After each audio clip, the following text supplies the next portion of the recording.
and welcome to LYF According to Cree, the podcast. I am your host, Cree Cole. If you're new here, hey girl, hey. If you've been rocking with me for a minute, welcome back. Hey, welcome back, welcome back, welcome back. And yes, I am the homegirl that got a song for everything. Now, today's episode, we are going to be talking about what happens when you stop shrinking in your relationships. And when I talk about relationships, I'm talking about all the ships. All the ships. Whether that's friendships, romantic relationships, kinship, which is your family, work relationships. What happens when you stop shrinking? And I know you're saying, what you mean by shrink? Because, everybody big dog. Everybody in 20, it really started about 2020. When we came out of COVID, everybody's big dog. Everybody's big boss. Everybody's the baddest big, everybody big. Will's real big, everything big. What happens when you stop shrinking? And what is shrinking? Making yourself smaller in order to make yourself or others more comfortable. This is a space where we have real conversations about life, love, growth, and sometimes the truth that we got to learn the hard way. My goal is to give you a little bit of something so that you ain't got to learn the hard way.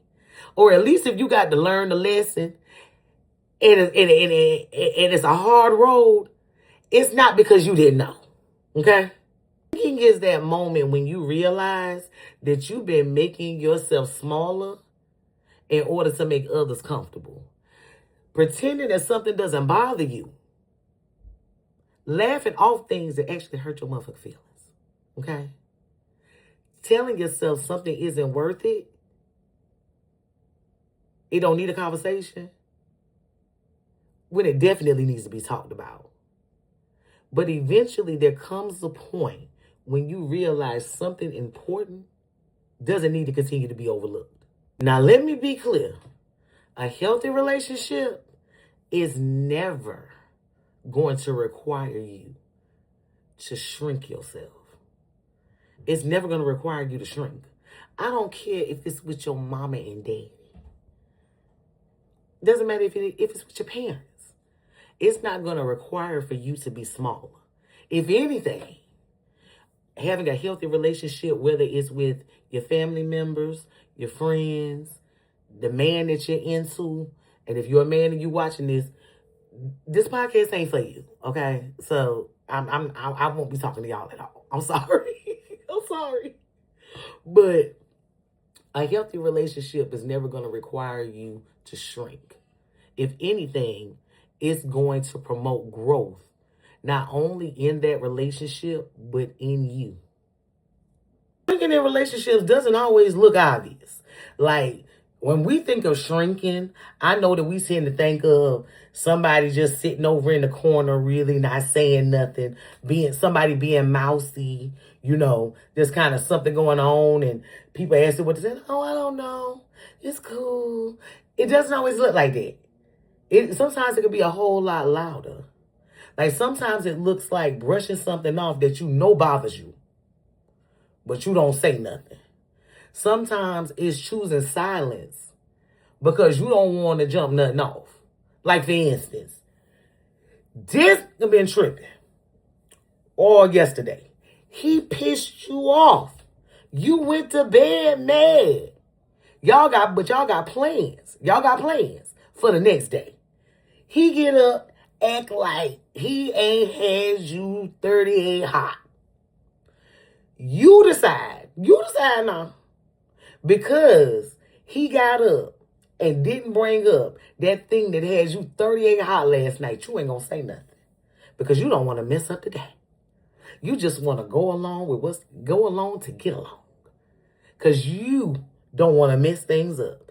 Even though he messed things up yesterday. He's the one that set all of this in motion. But you trying to keep the peace when you weren't the one who deserved it. Okay. Make it make sense, right? Make it make sense. Sometimes it's convincing yourself that speaking up will only make the situation worse. You at your job. You at your job. Karen is your partner. You and Karen work the same projects every month. Karen never does her half of the project.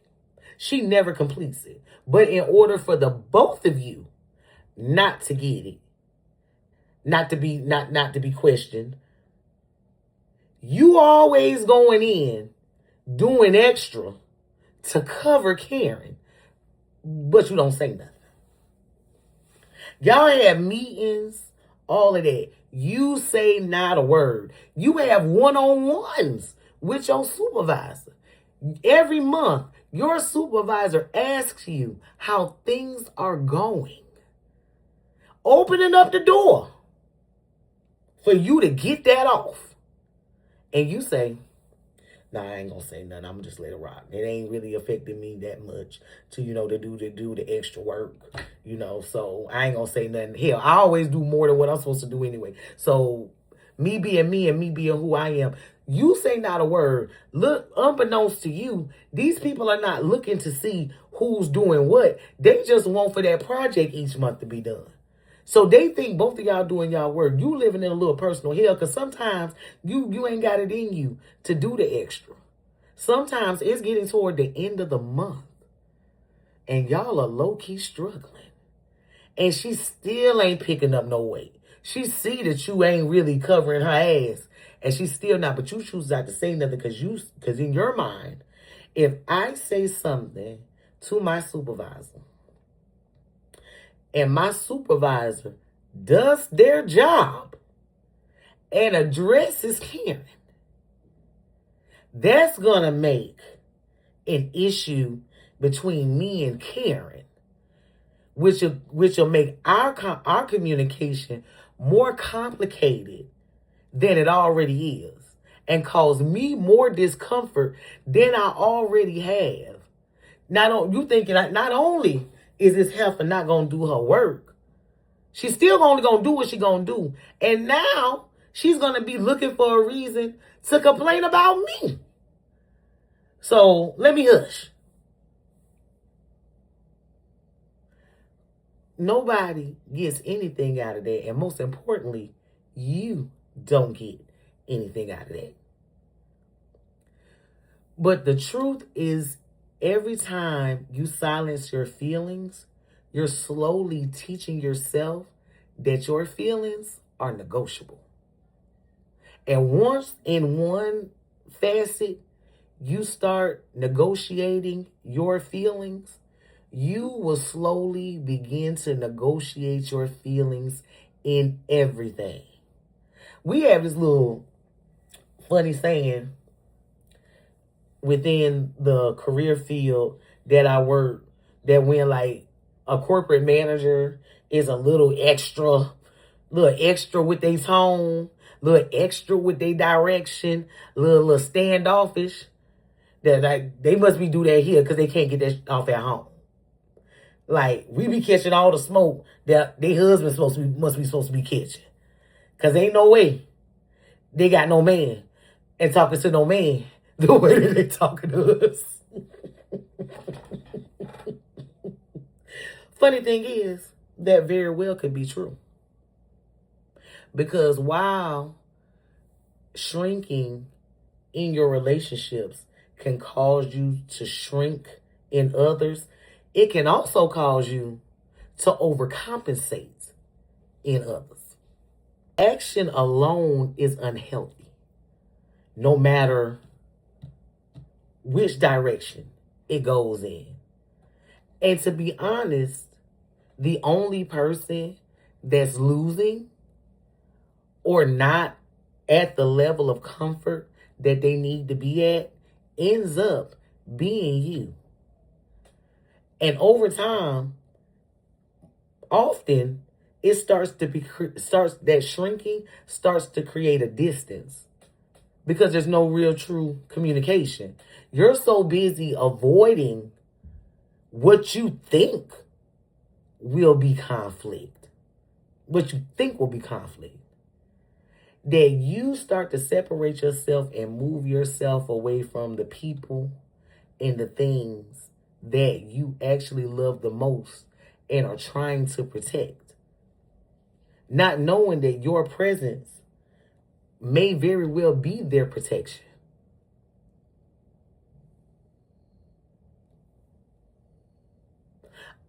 I'm just saying. And it's all because you believe that being honest about what you're feeling, whether those feelings are based in fact or misunderstanding, you believe that what you're feeling isn't important enough to share with others and to give them the opportunity to make that thing right, or to at least hear you out and explain to you why that thing is or how that thing happened. Because sometimes we'll be in our feelings about something and we'll think that people feel a way about a situation. They don't have no feeling about it one way or another. They be done said something, your feelings hurt. They don't even know that you had a feeling about it because you didn't say nothing. They keep the same energy and keep telling the same joke or keep bringing up that experience because every time they bring up that experience that actually was hurtful to you and embarrassing to you, you laugh it off. And you're expecting them to just know that that thing hurt your feelings. I just feel like we have way too high of expectations of other people. Like sometimes we set our expectations way too high. And it don't be based on the actions of that person. It be based on things like the relationship that you have with them. It's your family member. It's the person that you're in a relationship with.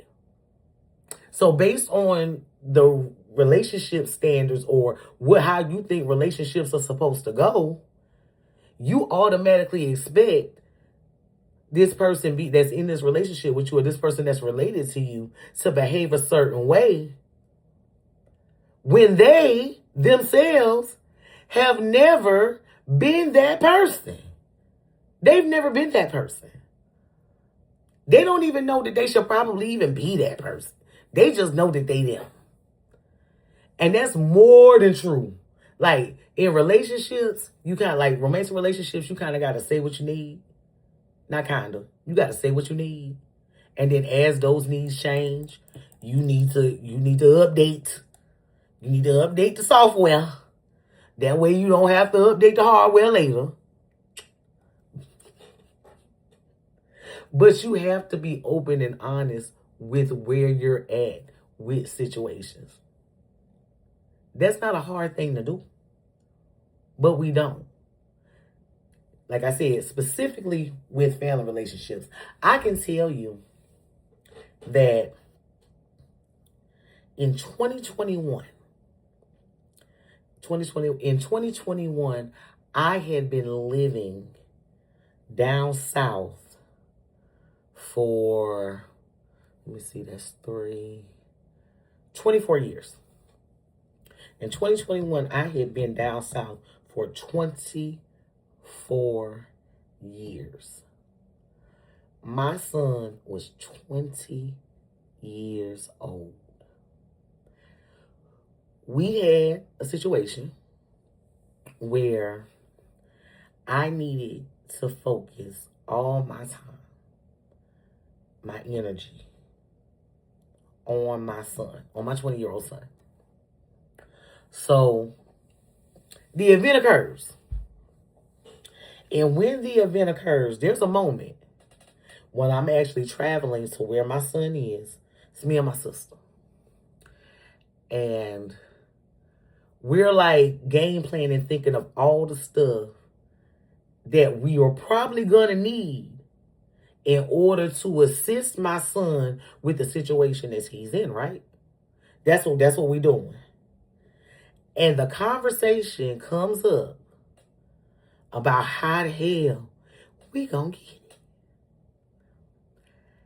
And I ramble off a list of people that ain't gonna help.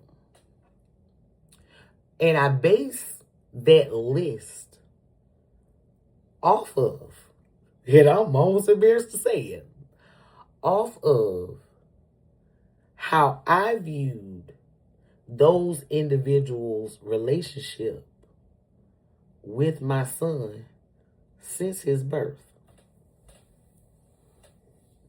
So 20 years of me feeling like these people never fully accepted or fully treated my son the way that they treated other people's kids, or treated my son with the same level of regard as they expected me to treat their children once their children came.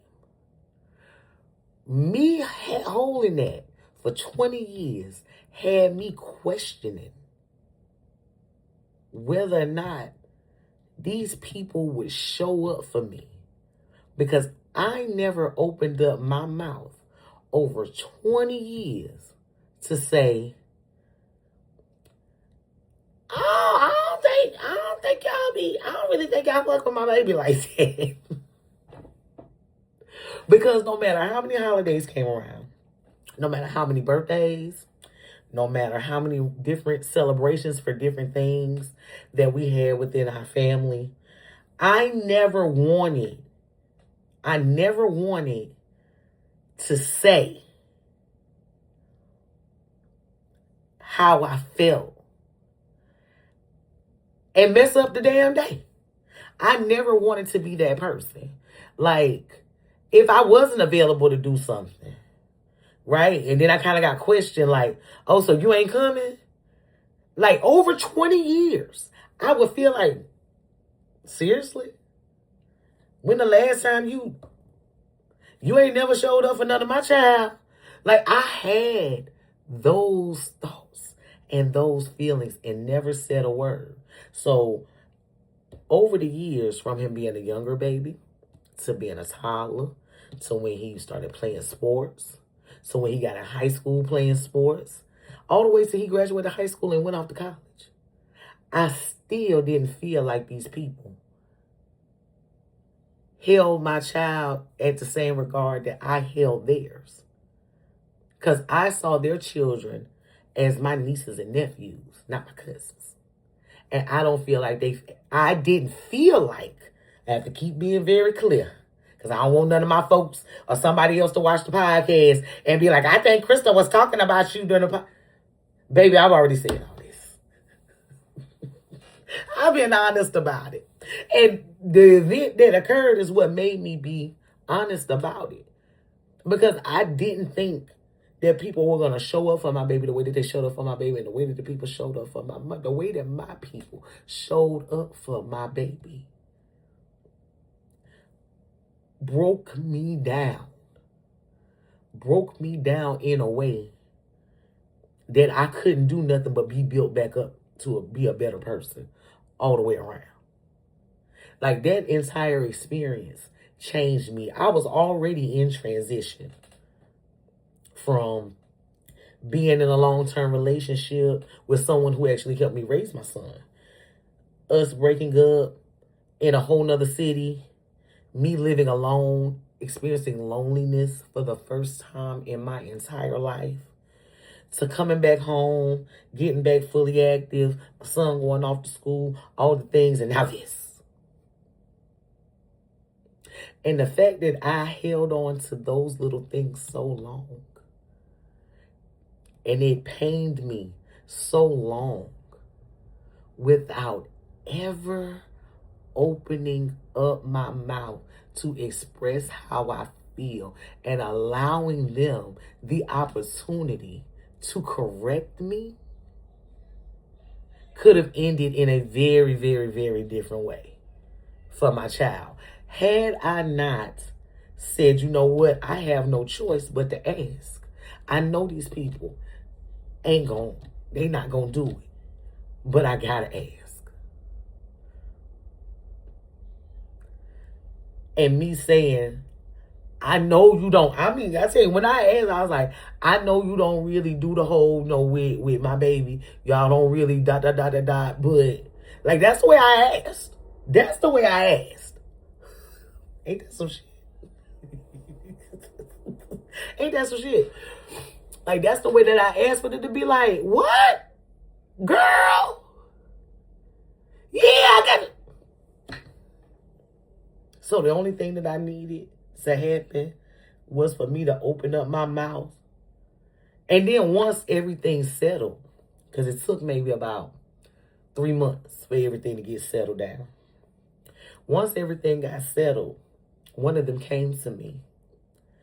And I felt like she came as a representative, right? But she came to me and was like, Crystal, I never knew you felt that way. Why didn't you say anything? And I was honest. I said, I ain't say nothing because I ain't want to mess up everything. Like, and with everything else involving us, everything is absolute. Like, we got that type of family that other people come and visit and never want to leave. They never want to leave. So I never wanted to be the one to tarnish or to make others feel like they weren't appreciated or what they did do didn't matter. But that was me. All that anguish that I had over the years and all that, the feelings that I had that I kept to myself, quietly mad, that could have been rectified and resolved years ago. Think about it. That's over 20 years of feeling a way about something and not having the nerve. Now, I ain't going to say the nerve, but wanting to preserve the level of peace that we had at the expense of my own peace. That's something that we definitely got to deconstruct as women in our community. And like, it's 2026. So we've been deconstructing that thing that we were taught about, not rocking the boat. Like, hell, I ain't got to rock it, but I need to step. I need to shimmy the wheel a little bit. Cause we ain't on the right course. Like, we taking a bumpier path than what we have to be. I am seasick. I'm seasick. Everybody else mentioned, but I'm seasick. Let's adjust this a little bit so that we all can be comfortable. Ain't nothing wrong with that. Ain't nothing wrong with that. And like I said, as women in particularly, we are taught to shut up, to hush. We are taught to hush when it comes to our male counterparts in the workplace, when it comes to our male counterparts in relationships. Hell, when it comes to our male family members, we are taught to hush when it comes to older people and the things that they do, whether we 40 and 60 or 20 and 40, when hush, we are taught to hush. We are taught to shrink. Because the sacrifice that we're taught that sacrifice of shrinking is like some type of badge of honor. What? Me dying at 55 from high blood pressure and anxiety because I walked around stressed out on eggshells, trying not to say the wrong thing and express how I feel based upon the feelings of others. That's the only reason why. That is not, let me tell you something. If me speaking my mind and being honest about how I feel is a sentence to leave this earth on a rocket, set on fire, with gasoline draws on, straight to hell, baby, that's how I'm going out of here.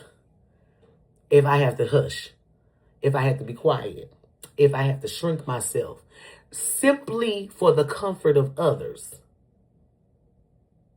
right, wrong, or indifferent, I can't do it. I can't do it.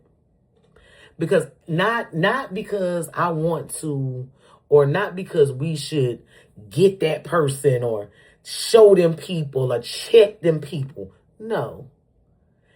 It is for you. It is you being honest enough with yourself and with others to give them giving them the opportunity to be or show you that they are who they say they are. And if that does not happen, then it's up to you to make the decision of how you want to move forward with those people, because there's no going back. The lid is off. Once you stop shrinking, there's no other way to go but up. The next move that's made can only be growth. If you spent your entire life shrinking in order to avoid conflict, in order to avoid the discomfort of others, if you spent your whole life doing that, there's nothing but changing that behavior. There's nothing but growth that can come from that. That's it. That's all. Like, there was a time when I thought that peace meant keeping quiet. I thought that if I did not bring things up, the relationship would stay smooth. Like, that's all I wanted. I just didn't want any type of chaos. Not knowing that opening up my mouth opened me and the family that I created up to a level of love and understanding that was missing because I distanced myself. And when it's all said and done, silence just delays the truth. The truth will eventually, like, it took for an event to occur for me to be honest and the truth to be shown. The truth was I was never alone. There was never a disconnect. None other than the disconnect that I created.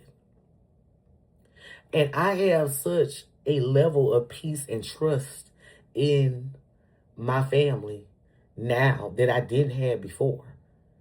Based on that moment where I was honest about how I felt. And they were able to tell me and correct me. Because when the truth shows up, it usually shows up. It, like, unlike my situation, like, that wasn't said out of frustration. I didn't tell my truth out of frustration. I told my truth out of despair. But more often than not, it shows up as frustration. Like, you literally popping off at folks. You popping off on the folks. They don't know what the hell is going on. All they know is that you have literally pressed the dummy button and you ready to crash out.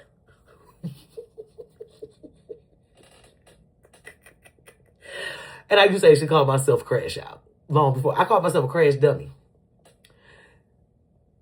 When it shows up in frustration, a lot of times, the truth is spoken, but nobody's listening. They hear the words that are coming out of your mouth, but they're not really listening. All they hear is your frustration. And there's nothing good that can come of that. There's nowhere else to go. That moment really changed the way that I approach relationships going forward.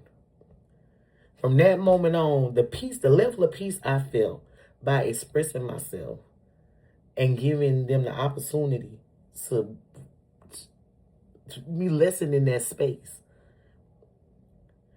and being honest and vocal gave me a level of peace in that area that I had not had before. Sometimes we have to do things not for some grandiose reason, like so that you'll be blessed or so that you'll be. Sometimes it's just so that you can rest. There's also a lot of pressure. And I thought that by this time, because at this point I'm 45 years old, you know, and I thought that once, when I was back in my teens and back in my 20s, I thought that once you got to a certain age, peer pressure would no longer exist. At this big ass age, I have realized that peer pressure is still very much alive and well. And there is a tremendous amount of pressure put on people to be easygoing.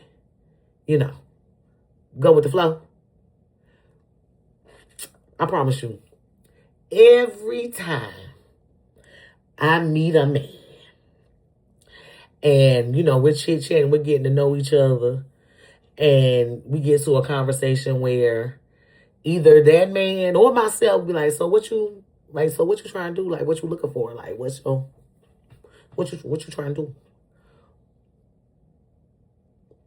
And I give a vague little, because, you know, I still don't know you that well, and I don't know if I want to be your damn wife. I don't know if I want to be your wife after 2 damn days. I just don't. I don't. Like, I feel like whoever I'm going to end up with, they're going to be my friend first. We're going to have to be friends. Because there comes a time where that piece of paper don't mean as much as the bond. Okay? So, let's keep it a whole book. I have watched my parents go through ups, downs, rounds, and rounds, and rounds, and rounds, and rounds. But the reason why a lot of things have not happened in their marriage, or the reason why a lot of things have happened in their marriage, is because they are looking ride or die. Let me tell you something. I have watched my mama be dead ass wrong. I have watched my daddy be dead ass wrong. But let me tell you something. When it comes to other people, they locked in. Okay? My mom and daddy is locked in. They've been married 46 years. They are locked in. They've never been apart, never been broke up, none of that. None of that. They got married in 80, had me in 81. Had my little sister in 85. Became grandparents in 2001 and grandparents for the second time. Hell, might be 2 weeks ago. Might be 2 full weeks now. My nephew been here. But one thing about Shirley and Bernard, they locked in, baby. They locked in. Right, wrong, or indifferent. Now, when the situation passes, they very well may go get home and go toe to toe because the one knows that the other one was dead ass wrong. But they are real life homies. They real life homies. I promise you, they ain't a nigga that got a homeboy that ride for my mama like my daddy ride for my mama, or ride for my daddy like my mama ride for my daddy. My daddy ain't never had a friend like that. My mama ain't never had a homegirl like that. Promise you. They like the non-violent Bonnie and Clyde. I promise you, I have seen them be wrong as hell, but stand 10 toes down for each other. Still right now. Recent day. They in their 60s. Recent day. Then turn around and be like, you know that was some bullshit, right?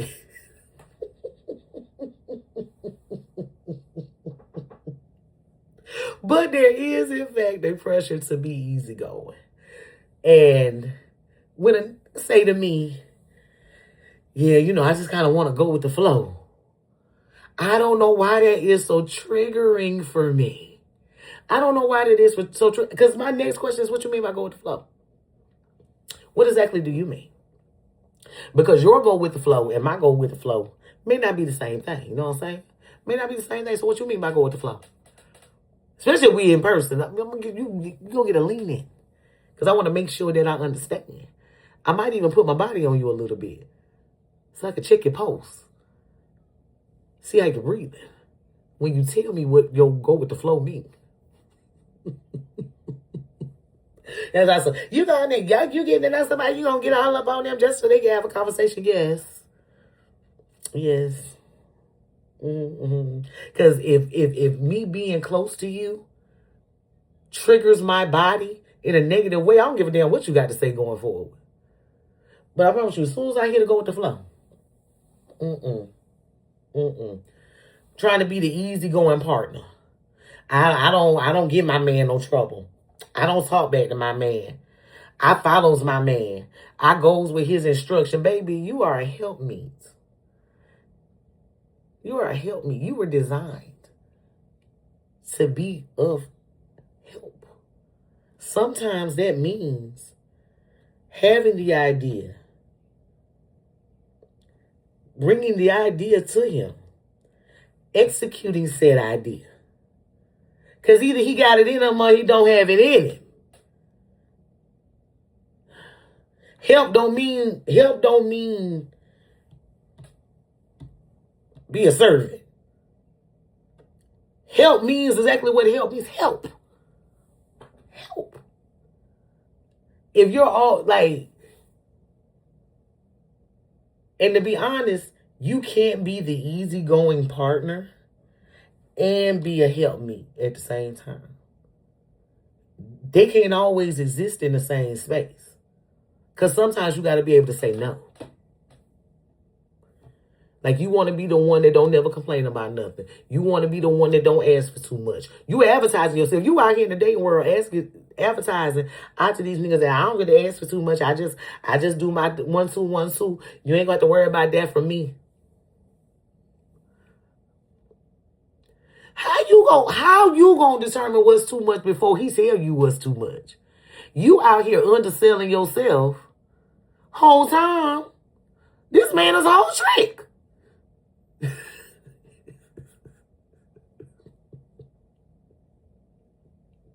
But sometimes going with the flow means ignoring things that clearly that person is doing that make you uncomfortable. Acting like you don't see it. Acting like it's not there. And when your feelings go unspoken for too long, you start to build a resentment for that person. Like, their happiness, even though you love that person, when you don't speak your mind and you are always just going along with everything, going with the flow, you begin to resent the fact that they're happy. Even though you're doing it to keep them happy. Crazy as hell, right? Crazy. Super crazy. Honesty may feel uncomfortable in the moment, but silence only creates a bigger problem later. Hey, in my last situation, because yes, I have participated in 2 situationships at my big ass age. 2 since 38. So over the past 7 years, I have actively participated in 2 situationships. And I know there's some people who will look at this and be like, oh, baby, you definitely had more situationships than. No, I didn't, because see, there's levels to everything. See, what I consider a situationship, what you do don't matter, because I ain't sleeping with you. But what I consider a situationship is we talk every day. We do things together. We go out together. You confide in me, I confide in you. And we smash regularly. All the stuff that people do in a relationship without us saying that we are in a relationship, that's a situationship. Let me tell you what's not a situationship. We communicate through likes on social media. Likes and loves. No comments. Just likes and loves. We only text each other between 10 a.m. and 10 p.m. and 2 p.m. 2 a.m. Lord. 10 p.m. and 2 a.m. is the only time that we text or call one another. We smash once a week, twice a month, twice a week. Whatever the smash schedule is. When we smash, We in, we out. We in, we out. You ain't even got to send I'm home text. Like, nigga don't know if you home. Baby, that is not a situationship. That is something else for another month, for another episode. That is not a situationship. There's levels to this. There's levels to this single thing. Y'all be trying to make it like it's only one level. There's levels to it. And that, my friend, that ain't no situationship. But I have been in 2 situationships. The first situationship that I was in, I knew at that time that I did not want to be in a situationship. I know that before I even met that man, I was open and wanting a committed relationship. But we met and we quickly became very close. Not even sexually, but like mentally. Like we were digging each other. And it went on for over 2 years. But like in the beginning, it was very gradual. We were talking every day. It grew into us seeing each other, being in each other's space 3-4 times a week for hours in the day. Once I left home, like if I got off work at 3:30, and once I got home 5 o'clock, I was on my way out there to his house. I wasn't coming home till 1-2 o'clock in the morning. We was together 4-5 days a week, all day. When we worked, I worked first shift, he worked third shift. We're working. He would be asleep while I was at work. You would think that I would be asleep while he was at work since I worked a regular 9 to 5 right in the morning, right? Nah. He called me during both his breaks and his lunch. I was at all the gatherings. I knew I wanted to be in a committed relationship. And before it even became physical, we had a conversation. And he was like, I done been through this, and this. I ain't really trying to da. But I wanted him. So I went along with it. Only for 2 years and 4 months to go by since we started off on our journey. And for him to be telling me about a completely unrelated topic to us. And he was expressing to me what he was going to do in regards to the issue he was having. And I genuinely did not agree with the approach that he was telling me he was going to take to the situation. I did not agree.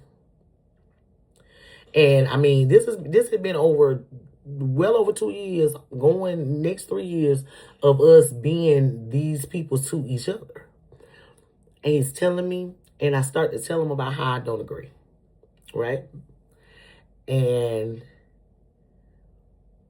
to not be too graphic, he alludes to the fact that it ain't really we wasn't really, however he did it.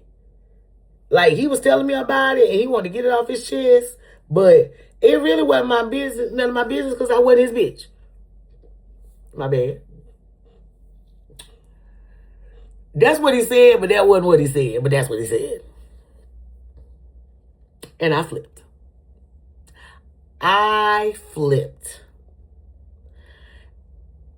And what we were talking about changed, the conversation changed from that subject to a conversation that we should have had in the first 60 days of us kicking it. That day when he told me that he just wanted to go with the flow.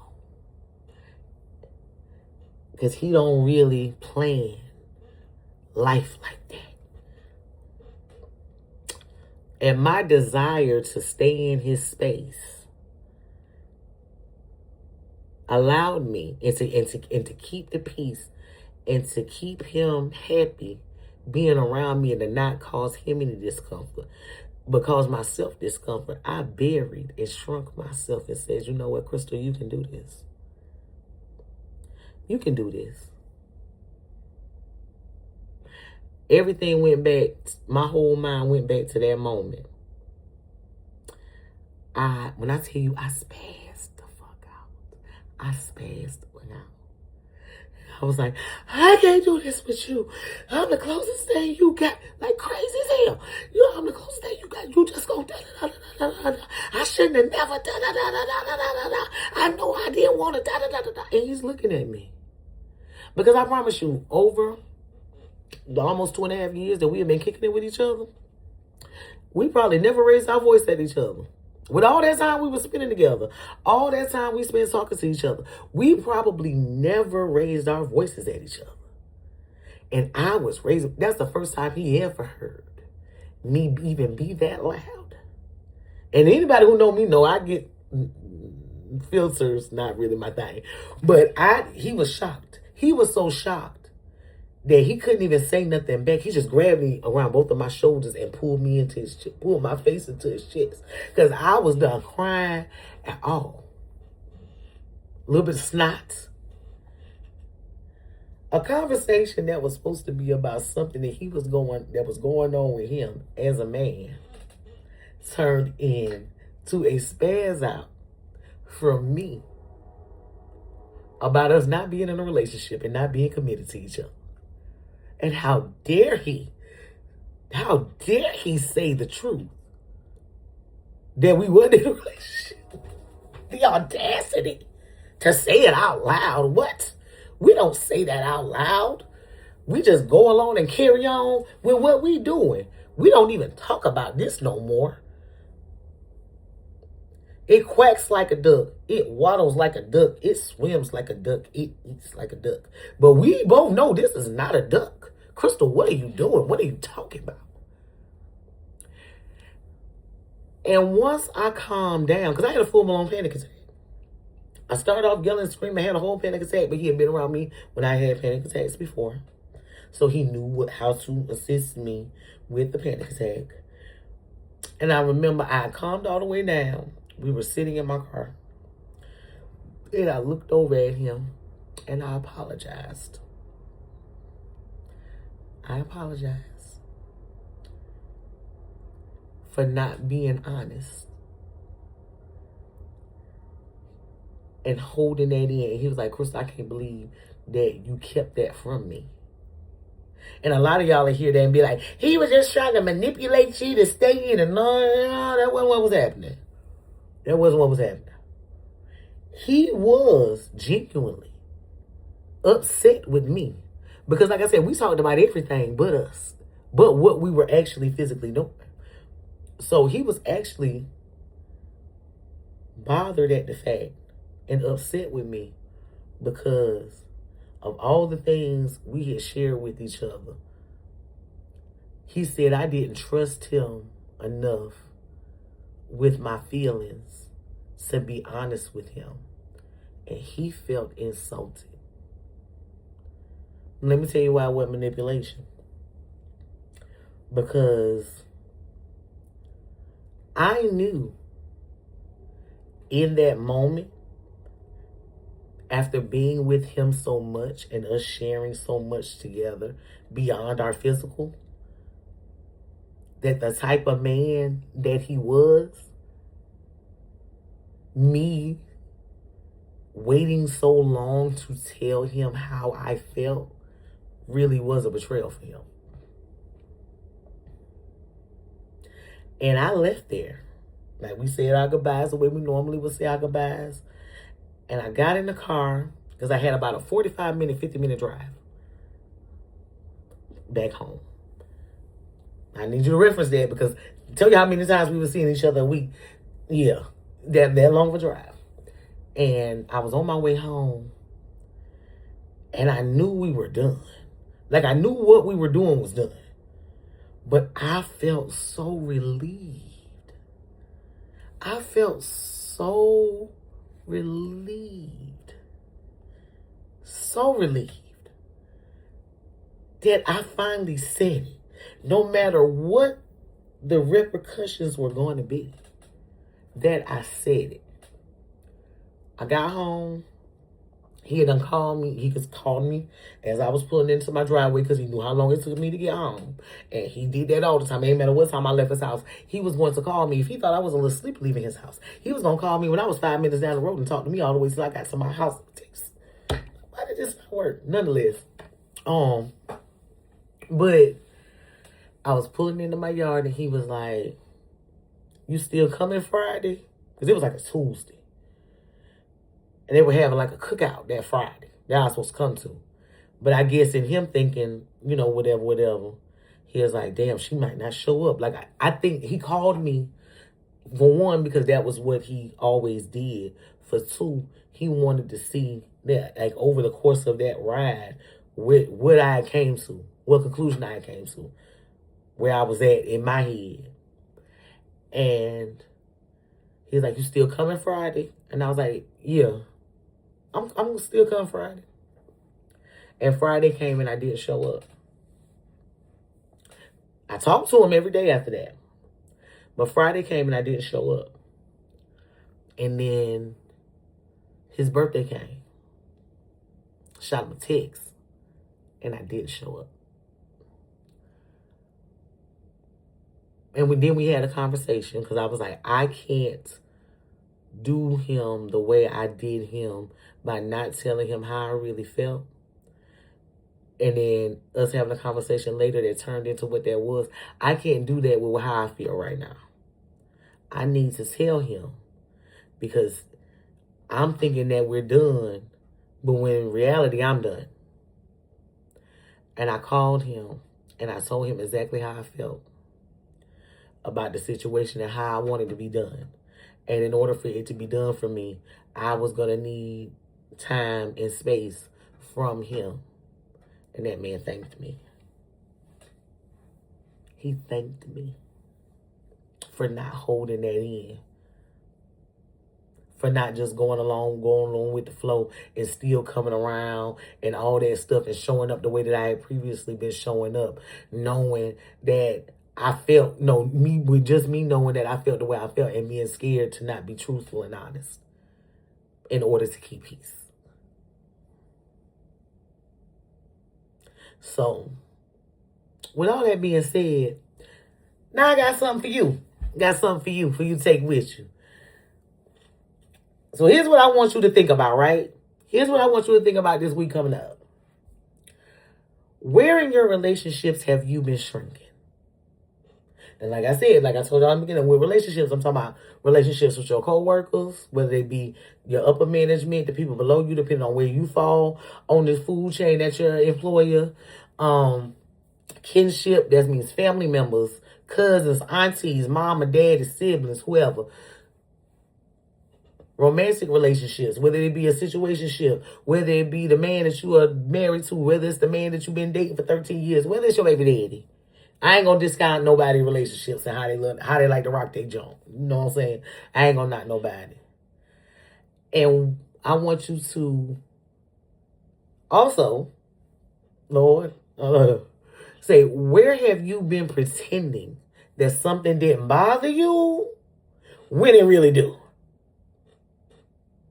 I want you to think about it this week here going forward. And then think about what would it look like if you were showing up honestly instead of shrinking. Before we wrap up today, I just want to thank you all for rocking with me, tuning in with me. We will have new episodes every single Sunday evening at 7 p.m. From now going forward. I was going through a lot, y'all. I've been going through a lot. These are things that were supposed to already be put into play and moving all the way last month. Ain't the way that it worked out, but we here now, baby, and we staying. You know what I'm saying? And I want y'all to remember something. Loving yourself first is not selfish. Don't allow anybody to make you think that it's selfish. I promise you, the person who's trying to tell you that the phrase alone is selfish is someone who around you is actually being selfish. My bad. I'm sorry, y'all. It's actually about learning to love yourself in a way that allows you to love others the way that they deserve to be loved. So when you respect your own voice, when you respect your own feelings, you can show up as your full self in your relationships. So until next time, this is Life According to Cree, and I'll talk to you next week. Bye.